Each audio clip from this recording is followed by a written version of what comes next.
Marcus Chen pressed his face against the cold viewport of the transport shuttle, watching the massive space station grow larger as they approached. The Galactic Refugee Processing Center looked like a silver wheel, spinning slowly against the black void of space, its docking arms reaching out like mechanical tentacles. After 3 months drifting in his damaged escape pod, eating recycled protein paste and drinking recycled water, the sight should have filled him with relief. Instead, dread settled in his stomach like a stone. The other refugees in the shuttle kept their distance from him. Not unusual anymore. Humans had a reputation in this part of the galaxy, and it wasn't a good one. The Terran colonial war had ended badly for everyone involved, especially Earth's scattered colonies. Now humanity was just another failed species, survivors begging for scraps from the galactic community. "Attention passengers," the shuttle's AI announced in Standard Galactic. "Docking sequence will begin momentarily. Please remain seated until the all-clear signal." Marcus checked his refugee identification chip one more time. The small device contained everything the Galactic Council needed to know about him. Marcus Chen, age 32, former Colonial Defense Force engineer, survivor of the Kepler Station massacre. No family, no possessions beyond the clothes on his back, no skills deemed valuable by galactic standards. The shuttle lurched slightly as the docking clamps engaged. Through the viewport, Marcus could see other ships arriving and departing constantly. This wasn't just a refugee center. It was a sorting facility. The lucky ones would find sponsors among the member species and start new lives. The unlucky ones would be processed into labor camps, or worse. Humans rarely counted among the lucky ones. "All passengers proceed to Processing Bay 7 for assignment evaluation," the AI continued. "Remember that false information or failure to comply with processing procedures will result in immediate deportation to the nearest uninhabited system." The airlock hissed open, and passengers began filing out. Marcus waited until last, as had become his habit. Better to avoid unnecessary contact with the other species. He'd learned that lesson the hard way during his time drifting between refugee camps. Processing Bay 7 was a massive chamber filled with rows of examination tables and scanning equipment. The walls displayed information in dozens of languages, mostly warnings about compliance and deportation. Hundreds of beings moved through the processing lines, their conversations creating a low buzz of different languages and vocal frequencies. Marcus joined the line designated for mammalian bipeds. Ahead of him stood a family of Zelrani, their blue-scaled skin shimmering under the artificial lights. Behind him, a group of Corvan traders discussed market prices in their clicking language. None of them acknowledged his presence. The line moved slowly. Each refugee was subjected to medical scans, psychological evaluation, and skill assessment. Marcus watched the Zelrani family ahead of him. The adults were skilled textile workers. Their children showed promise in mathematics. They were approved for resettlement on New Harmony within minutes. When Marcus finally reached the examination table, the processing technician didn't look up from his data pad. The being was a Thylorian, tall and thin, with 4 arms, and gray skin that seemed to absorb light. His nameplate read, Evaluator, Vex 9. Species designation and identification, Vex 9 said in a bored tone. Human. Marcus Chen. He placed his ID chip in the scanner. For the first time, Vex 9 looked up. His large black eyes showed the familiar mixture of distaste and suspicion that Marcus had grown accustomed to. Human. From the Terran colonies. Former colonies, Marcus corrected automatically. Vex 9 tapped his datapad. Says here you're from Kepler Station. That was destroyed 8 months ago. I was there when it happened. The Thylorian's expression grew even more cold. Military service record shows Colonial Defense Force, engineering specialist. He looked Marcus up and down. Weapon systems? Infrastructure engineering, power grids, life support, waste management, basic stuff. Vex 9 made notes on his datapad. Any family members to sponsor your resettlement? All dead. Financial resources? None. Useful trade skills recognized by the Galactic Commerce Authority? Marcus hesitated. His engineering knowledge was extensive, but humans had a reputation for being unreliable. Their technology was considered primitive by galactic standards. Most species wouldn't trust a human to maintain their critical systems. "I can fix things," he said finally. "Any kind of mechanical or electronic system. I'm good with my hands." Vex 9 snorted, a sound like escaping gas. "Every refugee claims useful skills. Do you have certification from any recognized galactic institution?" "No, but I have experience. I kept Kepler Station's fusion reactors running for 2 years after the manufacturer said they were beyond repair. I designed water reclamation systems that improved efficiency by 30%. I can work with any technology if you give me time to understand it." "Uncertified technical claims from a human," Vex 9 muttered while typing. Next question. "Any history of violence or aggressive behavior?" That was a loaded question for any human.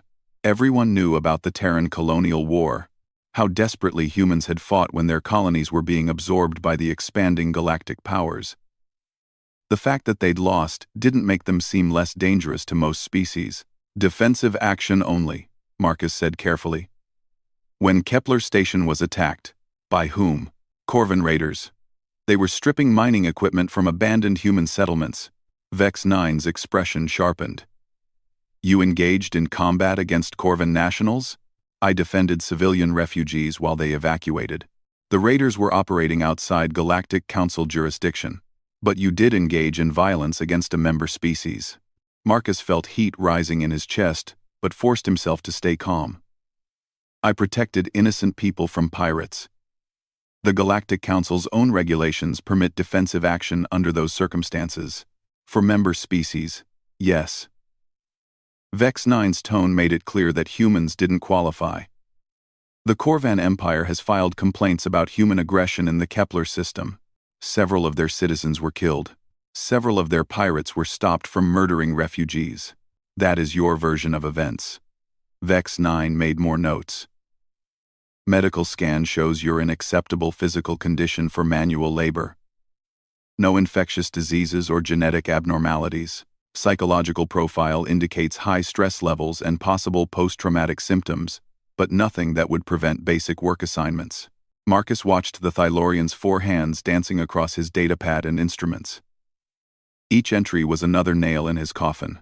He could see where this was heading. "Evaluation complete," Vex 9 announced. "Based on your species classification, lack of certified skills, history of violence, and current political situation regarding human refugees, you are approved for Category 7 labor assignment."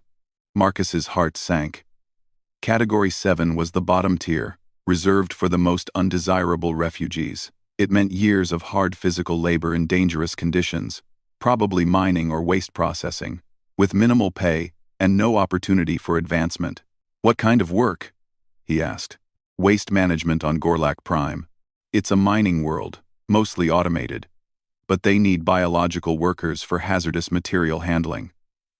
The pay is minimal, but includes housing and basic nutrition." Gorlak Prime. Marcus had heard of it. A toxic hellhole where the atmosphere was barely breathable, and the work involved handling radioactive materials that robots couldn't process safely. Most workers didn't last more than a few years before the radiation exposure became lethal. "Is there any appeal process?" Vex 9 looked at him with something approaching amusement.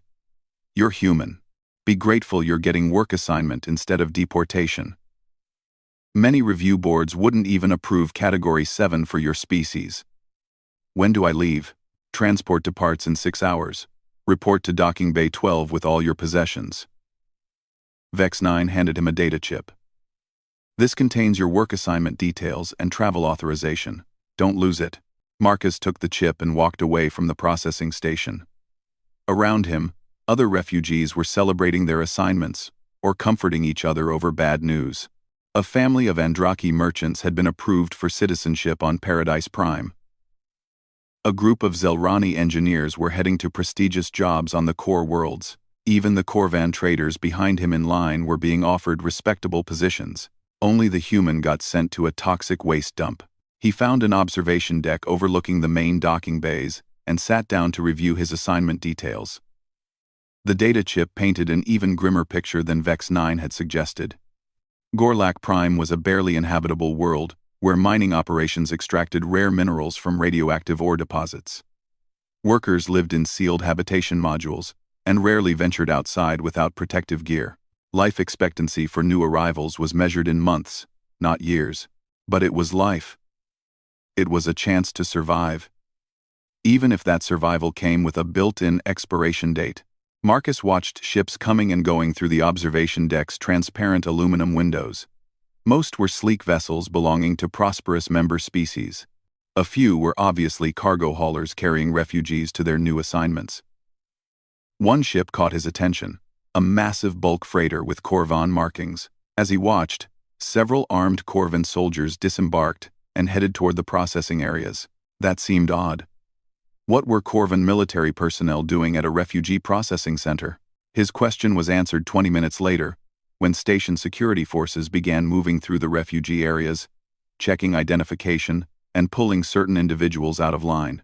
Marcus watched from the observation deck as human refugees were separated from the others and escorted toward a different section of the station. His stomach dropped. Something was very wrong here. He activated his personal communicator, trying to contact other humans in the processing center. Most channels were blocked, but he managed to reach Sarah Kim, another Kepler station survivor he'd met during the shuttle journey.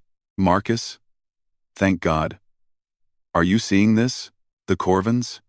Yeah. What's happening down there?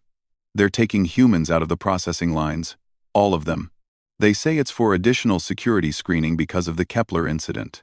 Marcus felt ice in his veins. Sarah, get out of there. Find somewhere to hide. I can't.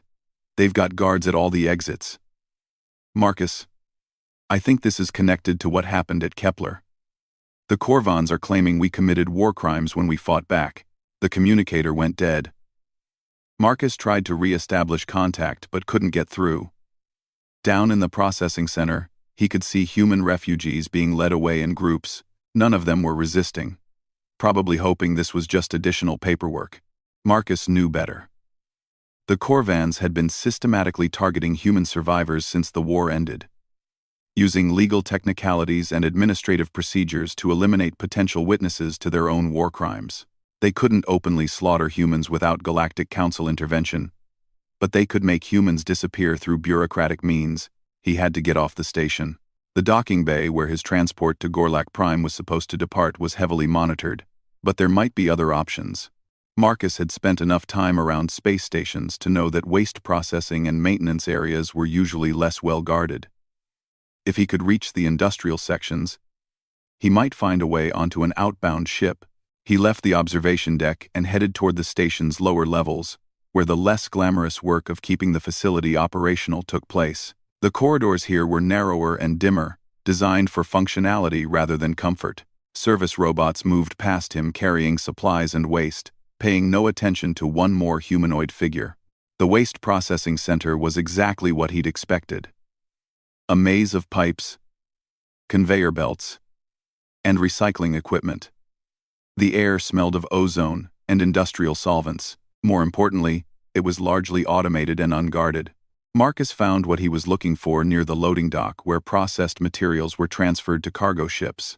A small maintenance hatch led to the external cargo loading area. If he could get outside the station's pressurized areas, he might be able to stow away on an outbound freighter. The maintenance hatch was locked, but Marcus's engineering background included basic electronics and security systems. It took him 15 minutes to bypass the locking mechanism, using tools he found in a nearby repair kit. The hatch opened onto a service corridor that ran along the station's outer hull. Emergency environmental suits hung in lockers along the corridor. Marcus grabbed one and struggled into it, checking the seals and air supply. The suit was designed for short-term maintenance work, not extended survival, but it would have to do. He cycled through the airlock and found himself in the external cargo loading area. Ships of various sizes were docked at loading arms that extended from the station's hull. Most were automated cargo vessels, but Marcus could see crew activity on several of them. A mid-sized freighter was loading supplies at one of the nearby docking arms. Its hull markings indicated it was registered to the Free Traders Consortium, an independent organization that operated outside direct government control. That made it his best option. Getting aboard would be the tricky part. The ship's cargo bay was open to space while loading operations continued, but there were crew members visible through the bay opening. Marcus would have to time his approach carefully. He waited in the shadows of a loading arm until most of the crew went inside for what looked like a meal break. Only one being remained visible, a reptilian saurian who seemed to be supervising the automated loading equipment. Marcus moved quickly, using the cargo containers for cover as he approached the freighter's bay. The artificial gravity field extended just inside the bay opening, allowing him to move normally once he was inside. He found a hiding spot behind a stack of supply crates and settled in to wait. The ship's engines began their startup sequence 3 hours later. Marcus felt the subtle vibration through the hull as the freighter's systems came online. Whatever their destination, he was committed now. There was no going back to the refugee processing center. As the ship undocked and began moving away from the station, Marcus allowed himself a moment of hope. He'd escaped the Corvin dragnet and avoided whatever fate awaited the other human refugees, but he was alone again. A stowaway with no money, no destination, and no plan beyond immediate survival. Through a small porthole in the cargo bay, he watched the refugee processing station shrink into the distance. Somewhere aboard that facility, other humans were probably facing interrogation, imprisonment, or worse. People like Sarah Kim, who had trusted the system to treat them fairly. The system had failed them, just as it had failed Marcus. But unlike the others, he was free. Angry, desperate, and free. As the freighter jumped to hyperspace and the stars elongated into lines of light, Marcus Chen made himself a promise. He would survive whatever came next. He would learn everything he could about the galaxy that had rejected him, and someday, somehow, he would make them all pay for what they'd done to humanity. The Predator was being born, though he didn't know it yet. The cargo hold of the freighter times, wandering prophet times, smelled like exotic spices and machine oil. Marcus had been hiding behind supply crates for 18 hours, surviving on emergency rations from his stolen environmental suit and water he'd found in a maintenance tank. His back ached from sleeping on metal decking, but he didn't dare move around too much during the crew's active periods. He'd learned the ship's routine by listening to footsteps and voices echoing through the hull. The crew seemed small, maybe 6 or 7 beings based on the different vocal patterns he could identify. They spoke a mixture of standard galactic and what sounded like trader pidgin, a simplified language used in commercial dealings across species barriers. The ship had jumped to hyperspace hours ago, but Marcus had no idea where they were heading. That information would be restricted to the navigation systems and senior crew. For now, he was just grateful to be moving away from the refugee processing station. A new sound caught his attention, the whir of mechanical systems activating nearby. Marcus peered around his hiding spot and saw one of the cargo loading robots powering up. Its optical sensors swept the area systematically, and he realized with growing alarm that it was conducting an inventory scan. There was nowhere to hide. The robot would detect him within minutes. Marcus made a quick decision. Instead of trying to avoid detection, he stood up and walked toward the robot, as if he belonged there. His engineering experience had taught him that confidence and the right technical knowledge could get you into most places. Inventory robot.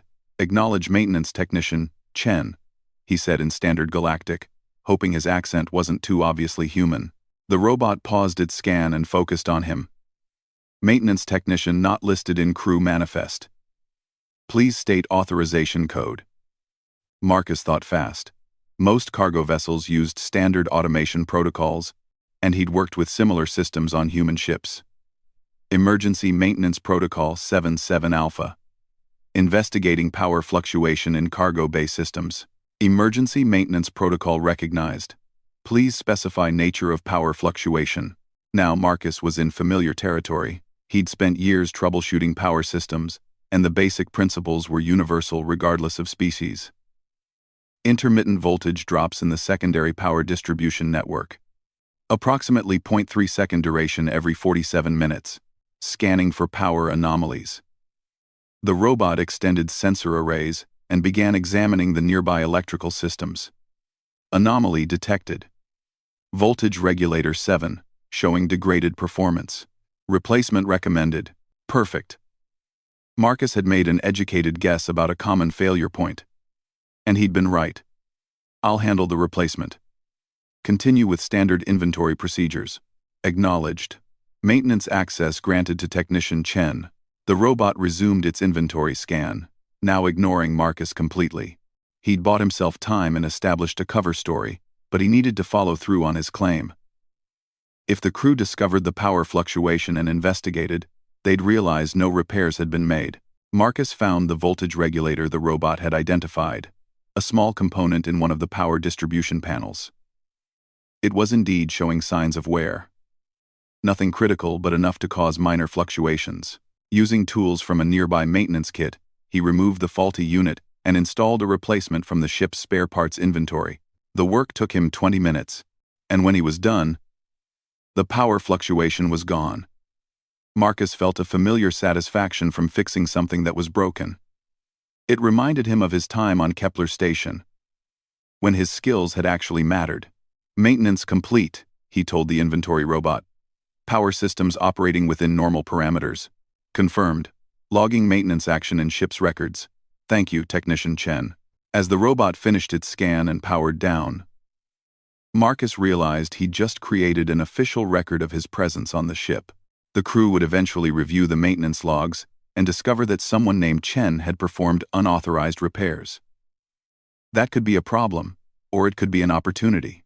He decided to make it an opportunity. Marcus spent the next 2 hours exploring the areas of the ship he could access without triggering security alerts. The Times, Wandering Prophet Times, was a typical mid-sized freighter, built for efficiency rather than comfort. Most of the hull was cargo space, with crew quarters, life support, and engineering systems packed into a relatively small section near the bow. The engineering section was what interested him most. Like most commercial vessels, the freighter relied heavily on automation. But there were always maintenance tasks that required biological intelligence and manual dexterity. Marcus could see several minor problems that the ship's systems hadn't flagged as critical. Things like loose connections, worn seals, and inefficient calibrations. He was examining a malfunctioning air recycling unit when he heard footsteps approaching. Marcus quickly grabbed a diagnostic tool and tried to look like he was supposed to be there.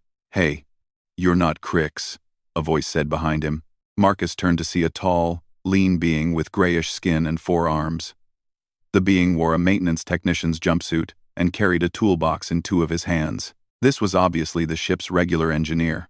"Technician Chen," Marcus said, hoping his voice sounded steady.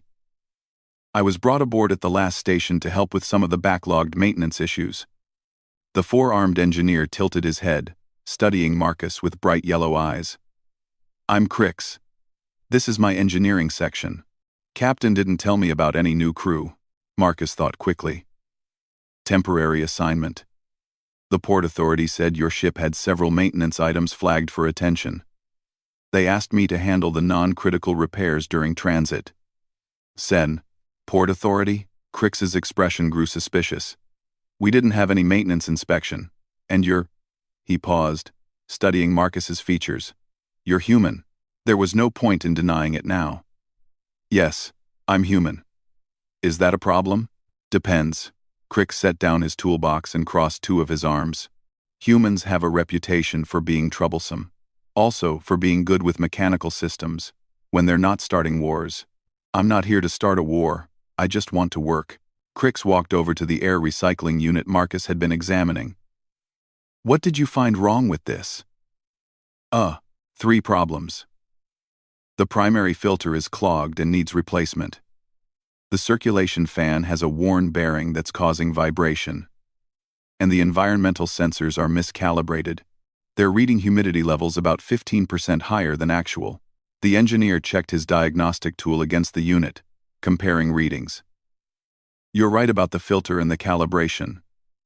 How did you spot the bearing issue?" "Listen to the fan motor. Hear that slight grinding sound every 3rd revolution? That's a worn ball bearing. It's not critical yet, but it will be in another few hundred hours of operation." 24. Crix listened carefully, then nodded. "I've been hearing that sound for weeks, but couldn't pin down the source. You've got good ears. I've got experience." 20 years working on human ships and stations. And now you're sneaking around on alien freighters? Crix's tone was curious, rather than hostile. Marcus decided honesty was his best option. I was a refugee. The processing center was going to send me to a radiation waste facility on Gorlak Prime. I figured I had better chances as a stowaway. Radiation. I was processing Gorlak Prime. Gorlak Prime? Crix made a disgusted sound. That's a death sentence. No wonder you ran. He studied Marcus for a moment longer. Show me what other problems you found. For the next hour, Marcus walked Crix through the maintenance issues he'd identified throughout the ship. The engineer tested each diagnosis and found Marcus correct in every case. Some were minor problems that could be ignored, but others were potentially serious issues that could have caused expensive failures if left unaddressed. You know your business, Crix admitted. Better than most certified technicians I've worked with. Where did you learn all this? Crix. Kepler Station. I was the senior infrastructure engineer for the last 2 years of operation. Before that, I worked on cargo haulers and mining ships throughout the human colonies. Kepler Station. Crix's expression grew somber. I heard about that. Corvan raiders, right? Among others. It wasn't pretty, I'll bet. Crix picked up his toolbox and gestured for Marcus to follow him. Come on, let's go talk to the captain. Marcus's stomach dropped. Is that necessary? You can't stay hidden in the cargo hold forever. Captain Voss is reasonable, especially when it comes to skilled workers. But she doesn't like surprises. They walked through the ship's narrow corridors toward the bridge section. Marcus noticed that the Time's wandering prophet Times showed signs of careful maintenance despite its age. The environmental systems hummed quietly. The artificial gravity felt stable, and there were no obvious signs of deferred repairs. This was a well-run ship. The bridge was smaller than Marcus had expected, built around efficiency rather than impressive displays. A central command chair faced an array of control stations operated by 3 crew members. The being in the command chair was clearly Captain Voss. She was a Thylorian like the refugee processing official, but where Evaluator Vex 9 had been thin and bureaucratic, Captain Voss looked like someone who'd spent years in space. Her gray skin showed the faint lines that came from exposure to cosmic radiation, and her forearms moved with the practiced efficiency of an experienced ship handler. Captain, Crix called. Got someone you need to meet. Voss turned in her chair, and her large black eyes immediately focused on Marcus. Human. That explains the unauthorized maintenance entries in the ship's log. You knew I was here? I suspected someone was aboard when we left the station. Ship's mass sensors showed a discrepancy. Then Crix told me someone had been fixing things in engineering. She looked Marcus up and down appraisingly. Normally I'd space a stowaway, but I'm curious about someone who fixes my ship before introducing himself. I needed to demonstrate value before revealing myself, Marcus said. Smart approach. Voss gestured to one of the other crew members, a reptilian saurian. ZSS. Show our guest the maintenance backlog. The saurian manipulated controls at his station, bringing up a holographic display of ship systems. Red indicators scattered throughout the display showed problem areas. Dozens of them ranging from minor issues to potentially serious failures. We're 3 crew members short of optimal, Captain Voss explained. Have been for the last 8 months. Can't afford to hire certified technicians at most ports, and the ones we can afford usually aren't worth their wages. We've been deferring non-critical maintenance. Marcus studied the display. Most of the problems were exactly the kind of issues he'd spent his career fixing. Systems that worked but didn't work well. Components operating outside optimal parameters. Minor failures that would cascade into major problems if ignored. I could handle most of these, he said. Could you? Without proper certification or familiarity with our specific systems. Give me access to the technical manuals and a few days to study your equipment.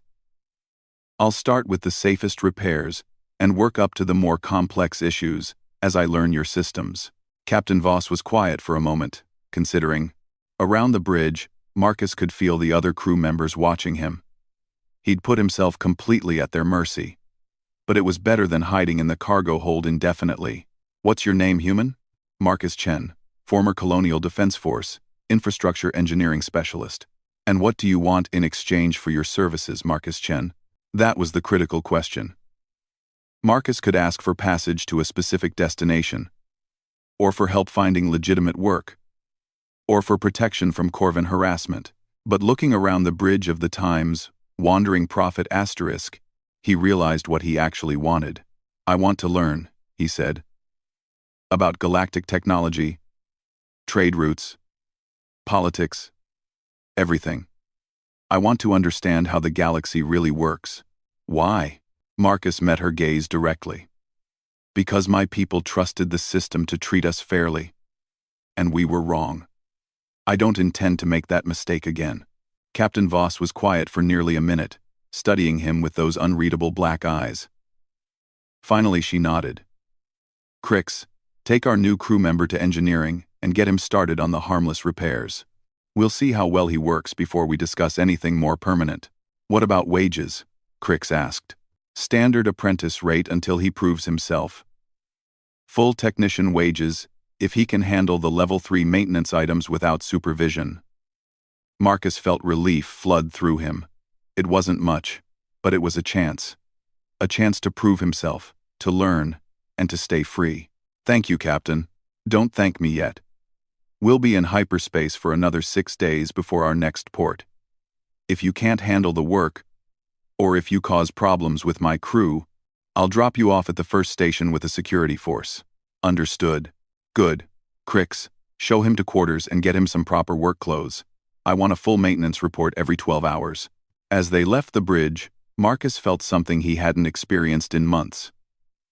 Purpose. For the first time since fleeing the refugee station, he had a clear task and the tools to complete it. It wasn't revenge against the galaxy that had rejected him, but it was a first step toward understanding his enemies. The engineering section of the Times Wandering Prophet Times became Marcus's classroom and workshop over the following days. Crix proved to be an excellent teacher, patient with questions and generous with technical knowledge. The ship's systems were more advanced than anything Marcus had worked with on human ships, but the basic principles were the same. More importantly, Marcus began to understand how galactic commerce really worked. The Times Wandering Prophet Times carried cargo between systems that the major shipping lines ignored, dealing with smaller merchants and independent colonies. Captain Voss had built a network of contacts across dozens of species and governments. Relationships that allowed her ship to operate profitably in markets that others couldn't access. It's all about trust, Crix explained during one of their work sessions. The big shipping companies have lower costs and better equipment, but they don't care about individual customers. We provide personal service and flexibility. How do you build that kind of trust network? Slowly, keep your commitments, don't ask too many questions, and always deliver what you promise. Takes years to build a reputation, but it's worth more than any amount of expensive equipment. Marcus absorbed everything he could. Technical knowledge, trade regulations, political relationships, species characteristics, anything that would help him understand the galaxy's power structures. He studied during his off hours, accessing the ship's information databases and learning about worlds he'd never heard of.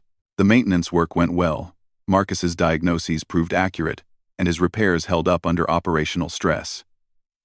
By the 4th day, he was handling Level 2 maintenance tasks without supervision.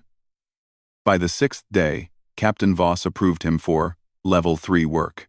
Not bad for an uncertified human, she commented during one of their progress meetings. Crix tells me you fixed the environmental recycling efficiency problem he's been fighting for 2 months. It was just a matter of rebalancing the atmospheric composition ratios. Human ships use similar systems. Similar maybe, but not identical. You adapted to our equipment faster than most certified technicians. Marcus was beginning to understand that his human background was both a disadvantage and an advantage. Humans were considered primitive and untrustworthy, but they were also known for adaptability and problem-solving skills. In the right context, those traits could be valuable. When they finally dropped out of hyperspace at the Nexus Station trading hub, Marcus felt like a different person than the refugee who had stowed away 6 days earlier. He had money in his account, legitimate work experience on a galactic vessel, and most importantly, he had started to understand how the galaxy's economic and political systems functioned. Captain Voss called him to her quarters as the ship approached the station. "I'm offering you a permanent position," she said without preamble. "Full technician wages, crew quarters, and a share in cargo profits. Standard contract is for 2 years, with renewal options." Marcus had expected this offer, but hearing it still sent a surge of emotion through him. "What are the conditions?" "Keep my ship running. Don't cause trouble with port authorities. And don't bring human political problems aboard. This is a commercial vessel, not a refugee transport or a military ship." "I understand. Do you?" "Because I need to know that you're not planning to use my ship as a base for some kind of revenge mission against the species that displaced humanity. I've heard the anger in your voice when you talk about the refugee processing system." Marcus met her gaze steadily. "I am angry. My people were treated unjustly, and I haven't forgotten that. But I'm not stupid enough to think I can fix it through violence or sabotage." "Then how do you plan to fix it?" The question hung in the air between them. Marcus realized that Captain Voss was testing him, trying to determine if he was stable enough to be a long-term crew member. "By becoming indispensable," he said finally. "By learning everything I can about how this galaxy works.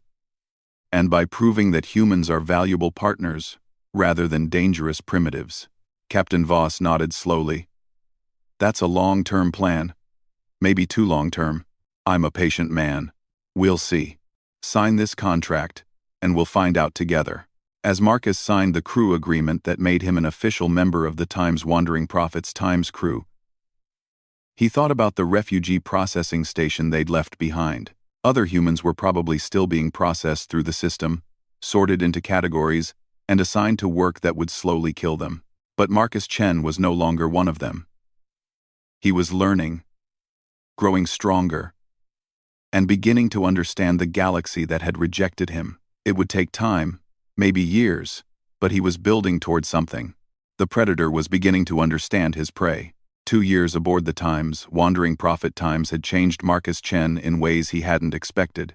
His shoulders had broadened from constant physical work, his hands bore the calluses and scars of someone who fixed things for a living, and his eyes had developed the sharp focus of an engineer who understood complex systems. More importantly, his mind had absorbed the intricate web of relationships, regulations, and opportunities that made the galactic economy function. He stood in the cargo bay of Nexus Station, supervising the loading of specialized mining equipment bound for the Outer Rim territories. The equipment was technically legal, but Marcus knew it would be used for operations that existed in the gray areas between legitimate commerce and outright piracy.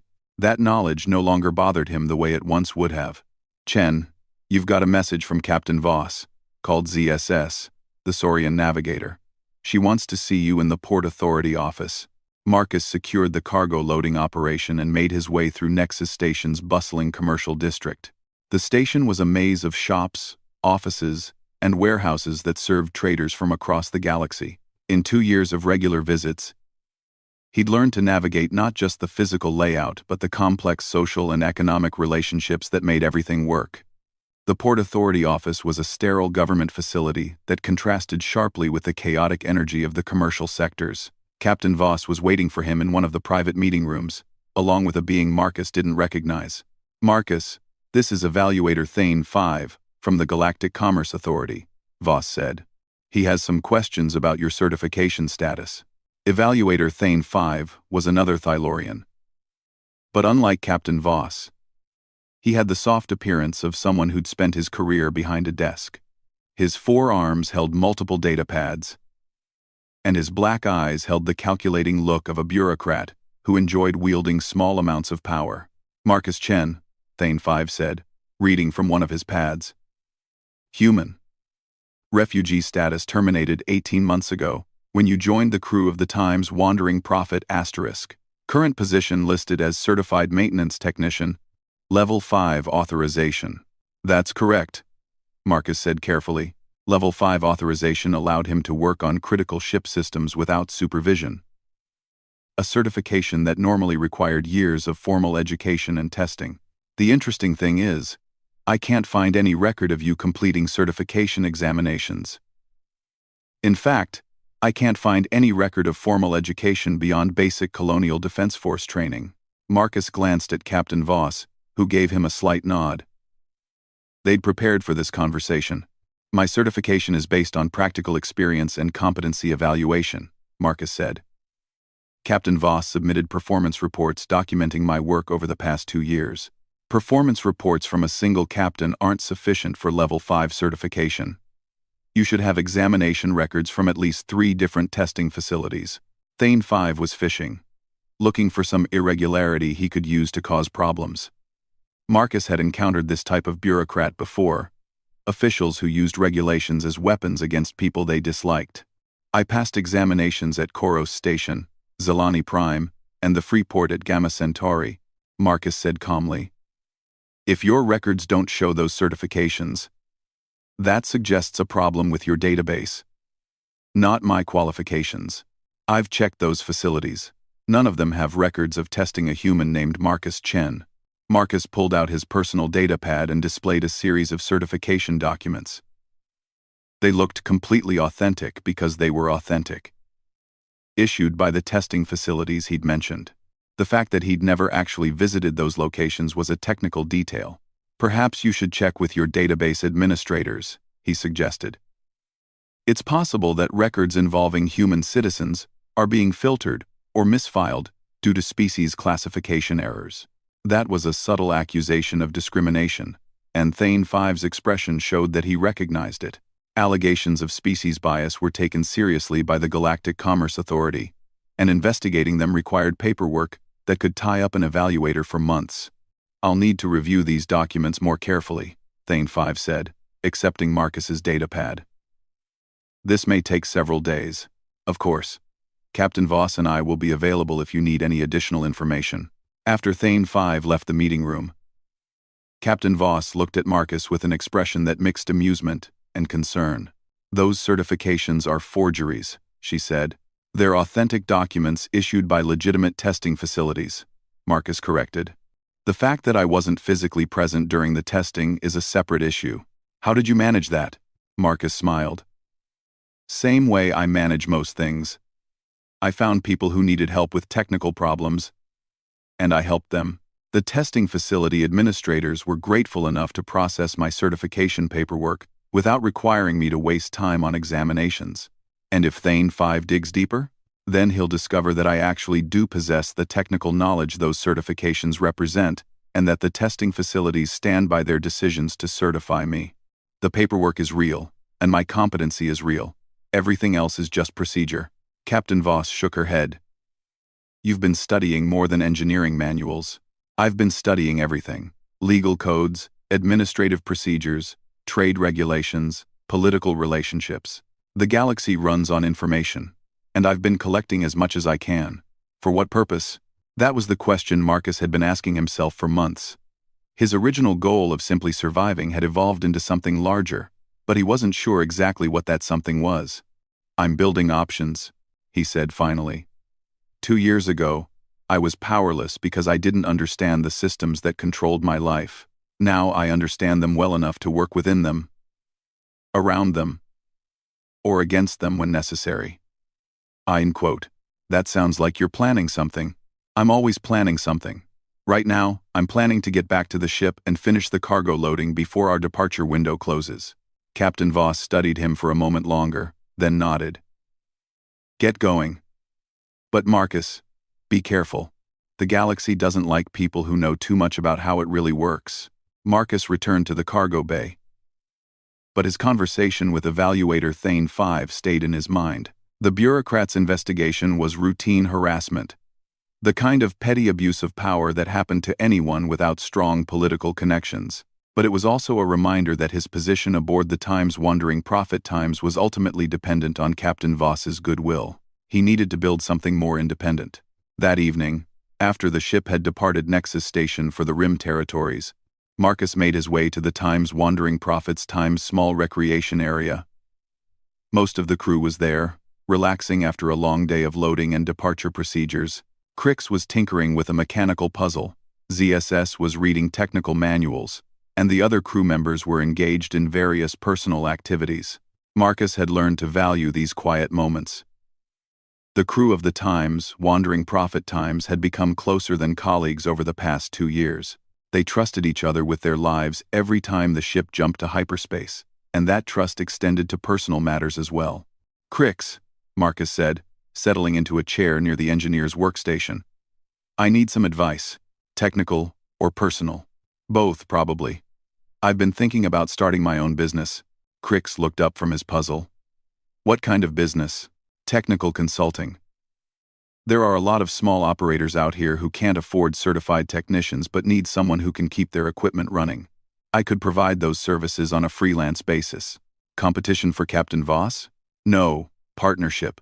The Times Wandering Prophet Times would be my base of operations, and I'd pay her a percentage of my consulting fees. It would give her additional revenue without requiring any investment." Crix considered this. "You'd need more than technical skills. Consulting is about relationships and reputation. People have to trust you before they'll let you work on their critical systems." "I know. That's why I need advice. How do I build that kind of trust network?" "Same way Captain Voss did. Start small, deliver excellent work, and never promise more than you can provide." "But it takes years to build a solid reputation." Marcus had expected that answer, but he'd hoped for something faster. His engineering skills were excellent, but establishing credibility in the galactic marketplace was a different challenge entirely. "What if I could demonstrate value immediately?" he asked. "Show potential clients something they needed but didn't know they could get." "Like what?" Marcus pulled out his datapad and displayed a schematic he'd been working on during his spare time. It showed a modification to standard cargo handling systems that could increase efficiency by 20% while reducing maintenance requirements. "I've been analyzing the equipment specs for most of the ships we encounter," he explained. "There are common design inefficiencies that could be corrected with relatively simple modifications. The improvements aren't dramatic enough for major shipping lines to bother with, but for small operators, 20% efficiency gains could mean the difference between profit and loss." Crix studied the schematic carefully. "This looks like it would work." "Have you tested it?" "On a simulation basis only. I'd need access to actual equipment to verify the real-world performance." "And you think small operators would pay you to implement modifications like this?" "I think small operators would pay for any advantage that helps them compete with the major shipping lines. The question is, how to reach them and convince them to trust an unknown human consultant." Crix was quiet for several minutes, manipulating his mechanical puzzle while he thought. Finally he looked up. "You need a demonstration project. Something visible that proves your concepts work. If you can show dramatic improvements on one ship, word will spread through the independent trader community."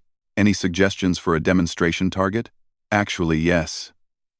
Remember the Times Lucky Strike asterisk, that old cargo hauler we helped at Kepler Station last month?" Olivin. Marcus remembered. The Times Lucky Strike Times was an ancient freighter operated by a Zelrani family. It was barely functional, held together by creative repairs and sheer determination. Captain Voss had sold them some spare parts at cost, more out of sympathy than business sense. "Their ship is exactly the kind of operation that could benefit from your efficiency modifications," Crix continued. "And they're desperate enough to take a chance on an unknown consultant. They're one-nined and vending. Our one-nined are facing the facing. They're one-nined are one-nined. What's their route? They run supplies to the mining colonies in the Outer Rim, barely profitable runs that the major lines won't touch. If you could improve their efficiency by 20%, they'd probably be willing to let you use their ship as a reference for other potential clients." Marcus felt excitement building.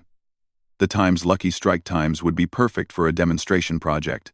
An old ship with well-documented performance problems, operated by people who couldn't afford to turn down potentially helpful modifications. "How do I contact them?" "They usually stop at Freeport Station on the 15th of each month to pick up mining supplies.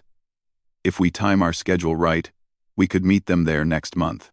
"Captain Voss would agree to that?" "Probably.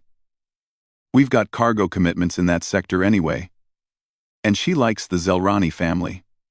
Plus, If your consulting business takes off, it means additional revenue for the ship.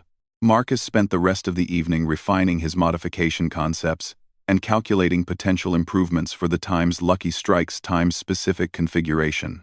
The work absorbed him completely. And for the first time in months, he felt the focused intensity that had driven him during his best engineering projects.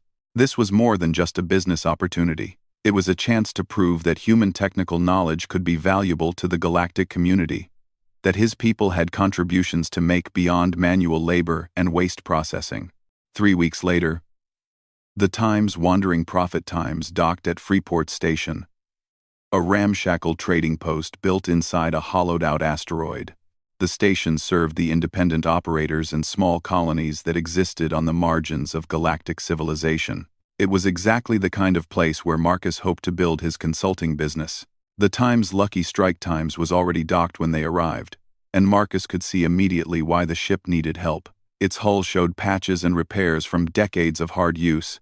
Its engine emissions indicated inefficient combustion, and even the docking procedure revealed systems operating outside optimal parameters.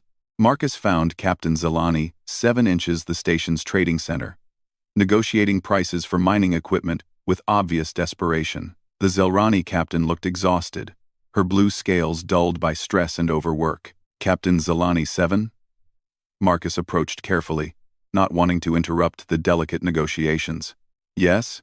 Oh, you're from the Time's Wandering Prophet *. Captain Voss mentioned you might want to speak with me. I'm Marcus Chen, the ship's maintenance technician.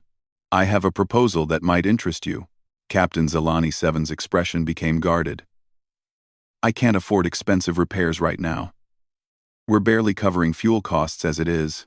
I'm not selling repairs. I'm offering efficiency modifications that could reduce your operating costs and increase your cargo capacity. At what price? No upfront cost. I want to use your ship as a demonstration project.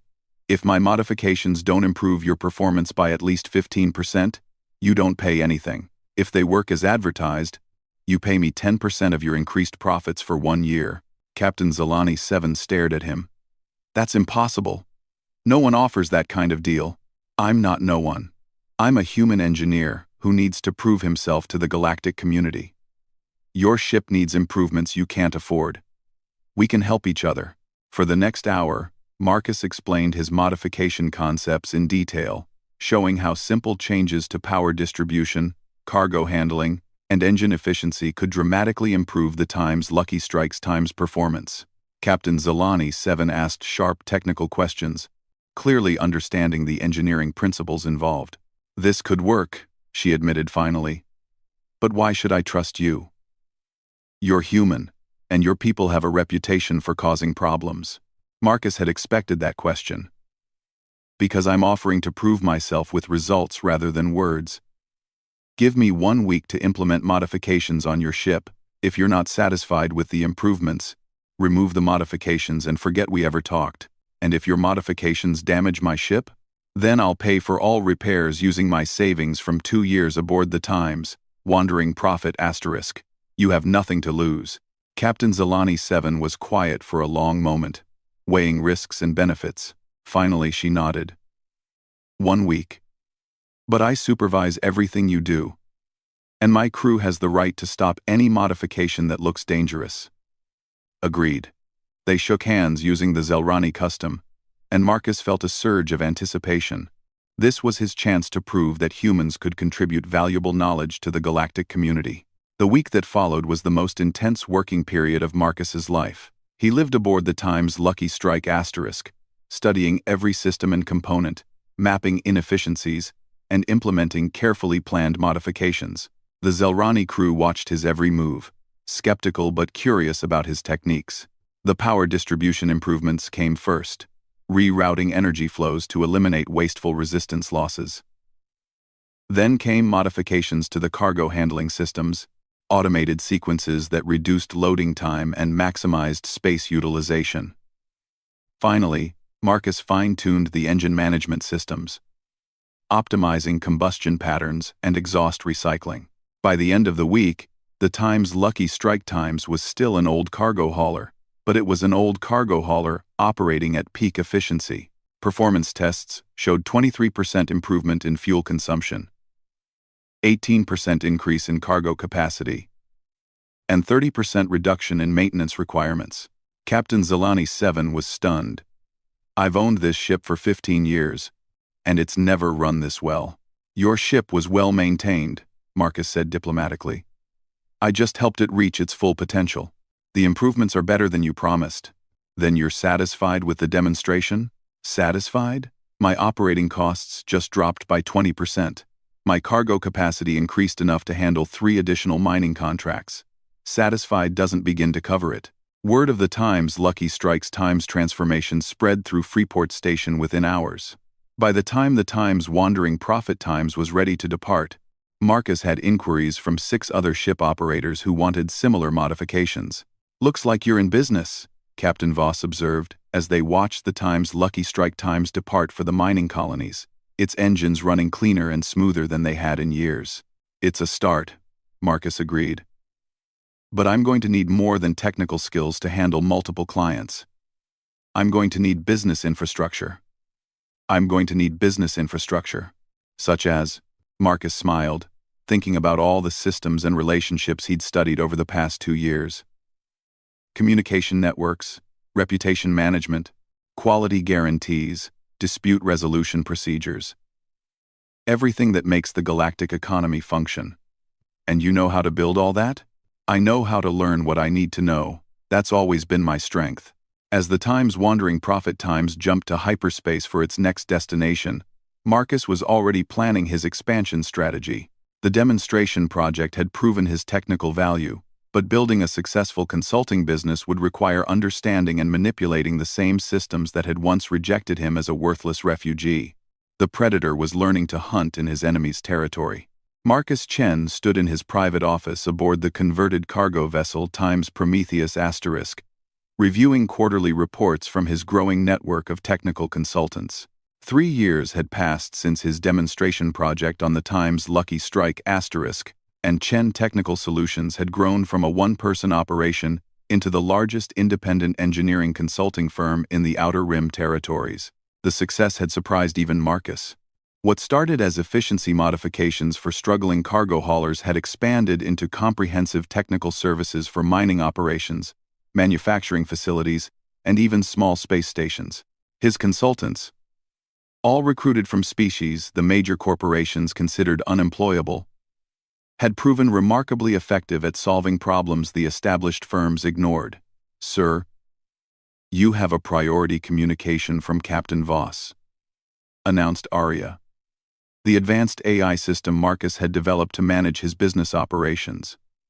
The AI spoke with a pleasant synthetic voice, but Marcus knew its analytical capabilities exceeded most biological intelligence. "Put her through, Arya." Captain Voss appeared as a holographic projection in the center of the office. She looked older than when Marcus had first met her aboard the Times Wandering Prophet *, but her expression carried the satisfaction of someone whose business was thriving. "Marcus, I've got news you need to hear. The Galactic Commerce Authority is opening a formal investigation into your company." Marcus felt a familiar tightness in his chest, but his expression remained calm. He'd been expecting this for months. Chen Technical Solutions had grown large enough to attract attention from the established corporate powers, and they wouldn't tolerate competition from a human-led organization indefinitely. "What's the official reason?" he asked. "Safety violations, improper certification procedures, and unfair competitive practices. They're claiming your consultants are performing work beyond their technical qualifications. And the unofficial reason? You're cutting into the profit margins of some very powerful companies. Zelani Mining Consortium just canceled a 50 million credit contract with Corvin Engineering because your people offered the same services for half the price." Marcus nodded. The Corvin Engineering contract had been one of his primary targets. The company had a monopoly on technical services in the Zelani sector, charging inflated prices for substandard work. Breaking that monopoly had required careful planning and flawless execution. "How long do we have before the investigation begins?" 2 weeks. Maybe less if they expedite the process. That's not much time. Marcus activated his personal datapad and began reviewing contingency plans he'd developed for this situation. Aria. Initiate Protocol 7. I need complete records analysis and communication with all sector managers within the hour. Protocol 7 initiated, sir. Estimated completion time for full analysis is 43 minutes. Captain Voss raised an eyebrow. Protocol 7? Defensive measures. I've been preparing for this investigation since we opened our second office. Marcus turned back to the holographic display. How deep are your sources in the Commerce Authority? Deep enough to know that this isn't just a routine business investigation. There are political elements involved. Some of the member species are getting nervous about human technical capabilities. That wasn't surprising. Marcus had deliberately recruited human refugees wherever possible, demonstrating that properly trained and equipped humans could outperform most other species in technical fields. That demonstration was challenging fundamental assumptions about human capabilities that had justified their exclusion from galactic society. Any specific threats I should know about? Nothing immediate. But be careful. The Corvan government has been asking questions about your background. Specifically, your time on Kepler Station. They're trying to connect you to the resistance actions that occurred there. Marcus kept his expression neutral. But internally, he was calculating risks. His connection to Kepler Station wasn't secret, but the Corvans might try to use it to paint him as a terrorist or saboteur rather than a legitimate businessman. I'll handle the investigation, he said. Is the Times Wandering Prophet Times available for a special charter? For you? Always. What do you need? A trip to Nexus Station. I need to have some face-to-face conversations with people who don't like electronic communications. When do you want to leave? Tomorrow morning. And Captain, prepare for the possibility that this could get complicated. If the investigation goes badly, some powerful people are going to be very angry with anyone who's helped me. Captain Voss smiled grimly. Let them be angry. You've made me more money in the last 3 years than I made in the previous 10. I don't abandon profitable partnerships just because bureaucrats get upset. After ending the communication, Marcus spent the next hour reviewing Aria's analysis of his company's vulnerabilities. The AI had identified 17 potential legal challenges the Commerce Authority might raise, along with defensive strategies for each one. More importantly, Aria had found patterns in recent regulatory changes that suggested coordinated action by multiple corporate and government entities. Sir, Aria announced, I've detected unusual communication traffic between Corvan government facilities and Commerce Authority offices on 3 different worlds. The encryption suggests high-level coordination. Show me the analysis. Holographic displays filled the office with data streams, communication logs, and traffic analysis charts. Marcus studied the patterns, seeing the shape of a coordinated campaign to eliminate his company and discredit human technical capabilities more broadly. They're not just targeting Chen Technical Solutions, he realized. This is part of a larger effort to remove humans from the technical services sector entirely. Confirmed, sir. Similar investigations are being opened against 12 other human-owned businesses across the galaxy. All operate in sectors where humans have demonstrated superior performance compared to established competitors. Marcus leaned back in his chair, thinking, this wasn't just business competition or bureaucratic harassment. This was systematic suppression of human advancement, designed to keep his people relegated to the lowest levels of galactic society. He'd built his company by working within the system, proving human capabilities through legitimate business success. But if the system itself was determined to prevent human advancement, working within it wouldn't be enough. Area. Begin compiling a complete archive of all our technical innovations, business practices, and client relationships. Full documentation, multiple backup copies, stored in secure locations outside Commerce Authority jurisdiction. Purpose of the archive, sir? Insurance. If they shut down Chen Technical Solutions, I want to make sure the knowledge and relationships we've built don't disappear with it.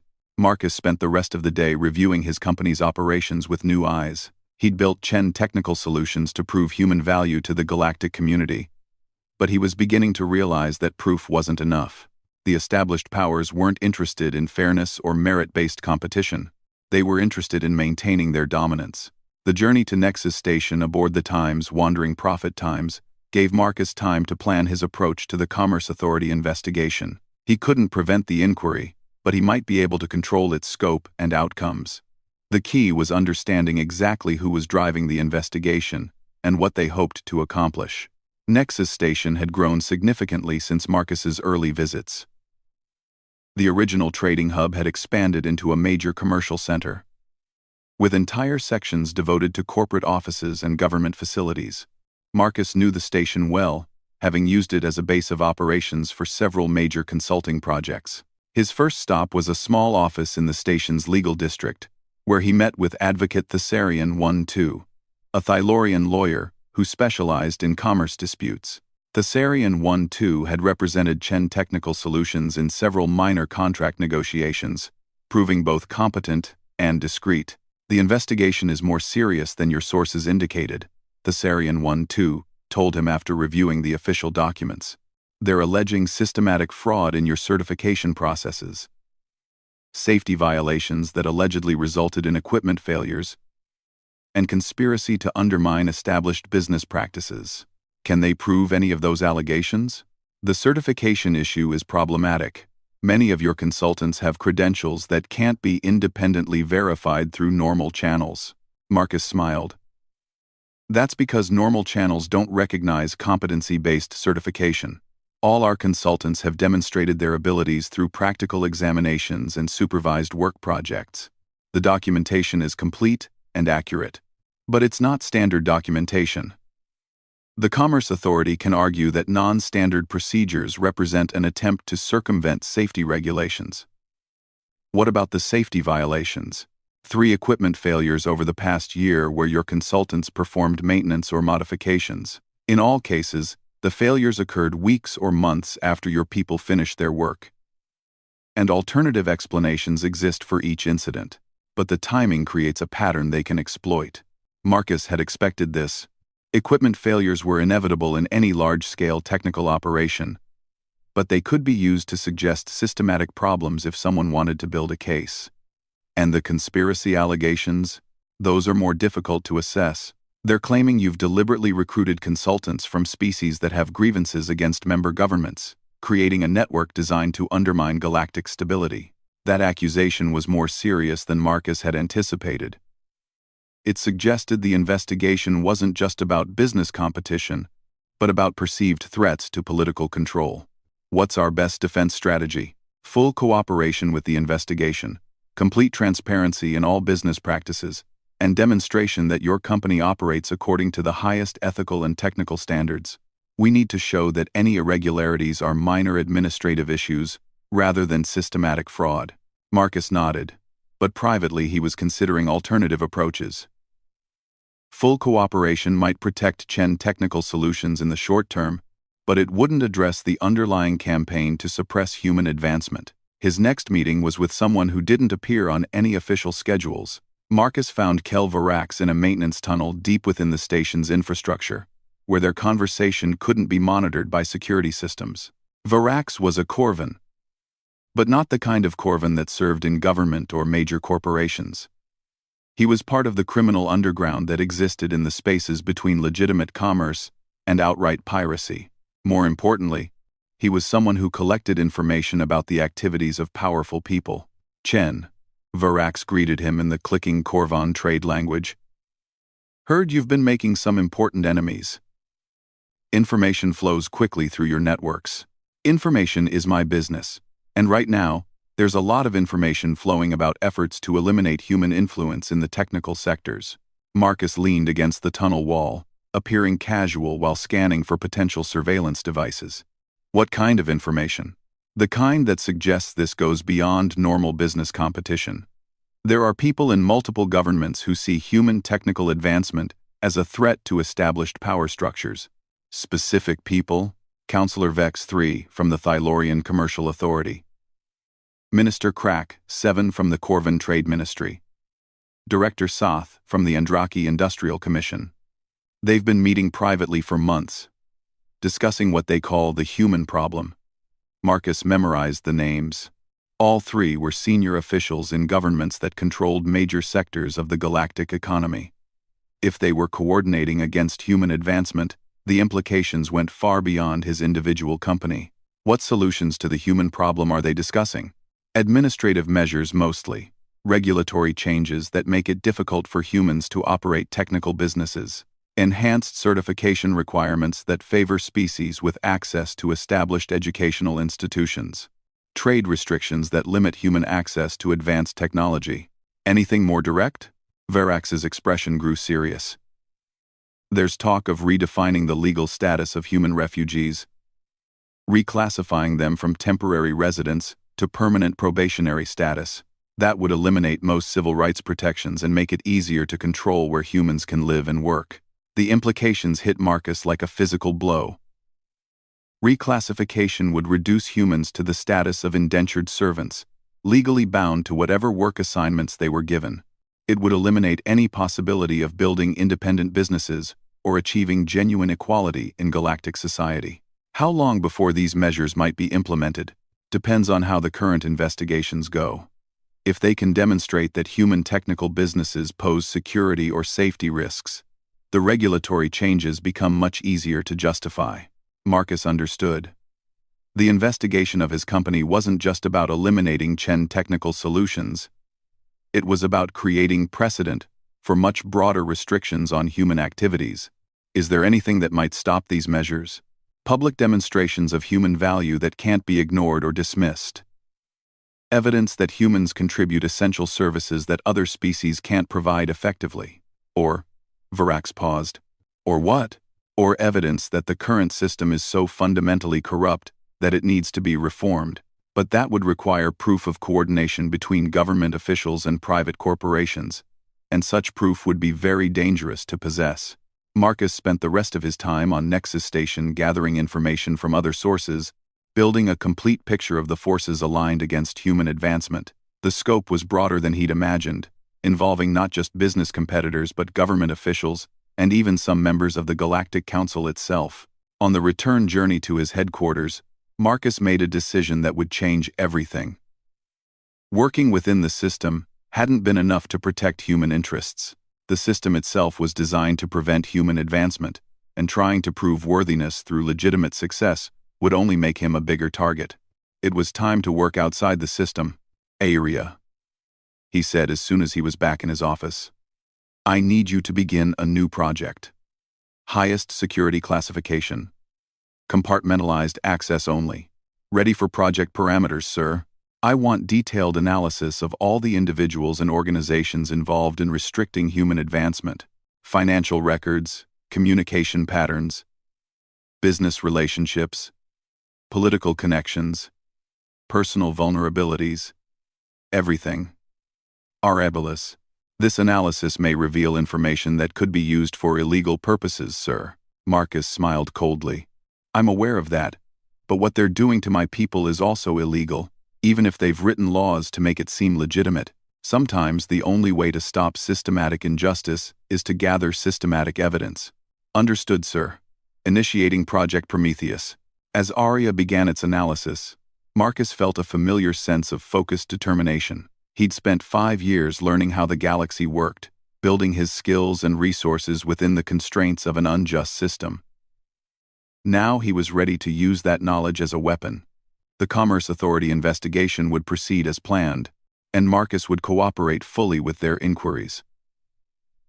But while they were focused on finding evidence of technical violations, he would be gathering evidence of something much more damaging to them. The Predator had learned patience, and now he was ready to hunt. The Galactic Commerce Authority headquarters on Core Prime was the most secure government facility Marcus Chen had ever entered. Multiple security scans, armed guards from 3 different species, and detection systems that could identify weapons, explosives, or biological threats down to the molecular level. Yet somehow, the most dangerous thing in the building walked through their security without triggering a single alarm. Marcus carried only a standard data pad and his personal identification. To the security systems, he appeared to be exactly what he claimed: a legitimate businessman responding to a regulatory inquiry. The fact that he now possessed information capable of bringing down the entire galactic power structure wasn't something their scanners could detect. Mr. Chen, announced the receptionist, a sophisticated AI with a pleasant holographic interface. Investigator Prime Zek 4 will see you now. Please proceed to Conference Room 7. Investigator Prime Zek 4 will 7. Marcus walked through corridors lined with displays, celebrating the Commerce Authority's role in maintaining galactic economic stability, images of successful trade negotiations, peaceful resolution of commercial disputes, and harmonious cooperation between member species. All of it propaganda designed to hide a system built on corruption and systematic oppression. Conference Room 7 was a sterile chamber designed to intimidate people being questioned by authority figures. Marcus had expected that. What he hadn't expected was the number of officials waiting for him. Investigator Prime Zek 4 sat at the head of a polished table, flanked by representatives from the Thylorian Commercial Authority, Corvan Trade Ministry, and Andraki Industrial Commission. The same officials that Kelverex had identified as coordinators of the anti-human campaign. Mr. Chen, please be seated, Zek 4 said in Standard Galactic. The Investigator Prime was a Thylorian like most Commerce Authority senior staff, but his forearms and large black eyes radiated authority, rather than the bureaucratic indifference Marcus had encountered in lesser officials. Marcus took the indicated chair, placing his datapad on the table in front of him. Thank you for accommodating my schedule. I understand you have questions about Chen Technical Solutions. We have concerns, corrected Counselor Vex 3 from the Thylorian delegation. Serious concerns about your company's practices and their impact on galactic economic stability. I'm here to address any concerns you might have. Investigator Prime Zek 4 activated a holographic display showing financial records, technical reports, and personnel files. Chen Technical Solutions has grown from a single-person operation to a major consulting firm in less than 4 years. That rate of expansion is unprecedented for a human-owned business. Success tends to attract attention. Marcus replied calmly. Indeed. The question is whether that success was achieved through legitimate means.